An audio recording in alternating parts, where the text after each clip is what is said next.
710 KURV. We'll talk where all the germs are. It's that time of the year that you need to pay attention to this, because otherwise you're going to get sick really, really quick. That's next on 710 KURV.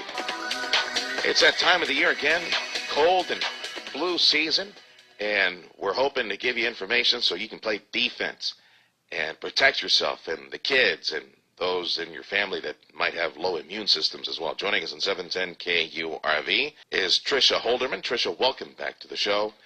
Let's review some of the germiest, dirtiest places that we need to be aware of as we walk into the office and school today.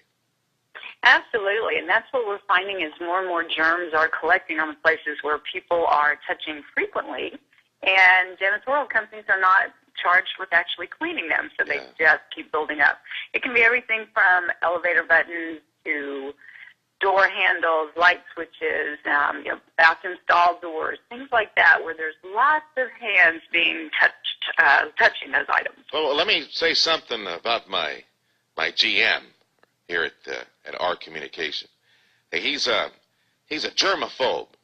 And when people start sniffling and sneezing around here, he actually asks the cleaning crew to go and clean the handles and the door handles and all the places that people tend to touch more often, like the coffee pot handle and the little handle where you get the water and all that type of stuff. Absolutely. I think people, if you're in management or you're a business owner, I think you probably should get into that mindset and ask your cleaning crew to go ahead and clean everything that is touched. Absolutely. Very often. Microwave doors, refrigerator door. So you don't think that's going too far, Tricia? That no, should be pretty common sense stuff. That's because of the, with all the germs that are out there, you really don't want your staff missing that many days because they're out ill. So you save money in the long run by having your staff at work. And put some bottles of, that hand sanitizer all over the place. That would help as well. Absolutely. Yeah. Joining us on 710 KURV is Tricia Holderman. And for us to get into the mindset that once we open the refrigerator door or the microwave door, not to suddenly, rub our nose or eyes.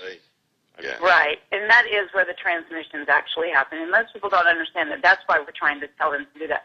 The other thing that we are seeing now more and more with the cancer patients, and probably now during the flu season and even with the Ebola scares that we've had, people are more cognizant of germs. So we also are teaching what we do with the cancer patients is wash your hands before you go to the bathroom. Obviously, we've been washing our hands before we go to eat, so why not carry that one step further? Because you really don't want to transmit any germs to any parts of the body. Yeah, so what's the solution? Should we carry around a little packet of wipes, a little can of anti-germ spray, or the hand sanitizer, that sort of thing? Yeah, if you have no immune system or you have a depressed immune system, and keep in mind, too, children and older people, that's a natural thing for them. The children, because they haven't built it up, and the older people, because theirs is winding down, for lack of a better word. Yeah, no, they really don't have a great immune system. Well, there's preventative aspects of that, too. I mean, eat healthy, exercise to build up your immune system. Not so much. I mean, as children, yes, that's definitely a part of it. Don't make this dump that. But part of it is, children just their immune systems have not truly become effective until they're almost 5 years old. With for small older kids, people, yeah. It starts waning about 45 to 50 years old. So no matter what you do, your system, it's like older people with their eyes. They just tend to start getting, a little worse as they go along. Just, another aspect of this, though, too, a lot of people don't like the chemicals that are in the Lysol spray, the hand sanitizers. So, well, neither do the germs. That's why they work. True. That's why it makes sense to use that stuff. Just a couple of mentions here. Flu shots.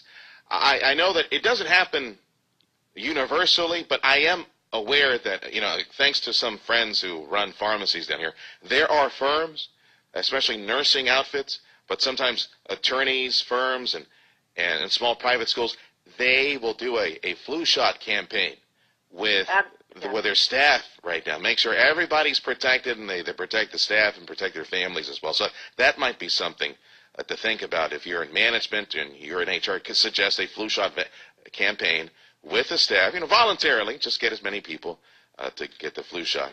And they and in hospitals, it's no longer voluntarily. Yeah. You have to have a flu shot. Oh, really? It's part of your requirement to have a job there. And I got to say, go ahead, Tim. You were going to ask one more? No, that's kind of surprising. I hadn't heard that. I was going to say that, for the ones that have tiny little dudes and dudettes, for example, we have a 2-year-old. We have a 7-year-old and a 2-year-old. And our 2-year-old is afflicted with CF.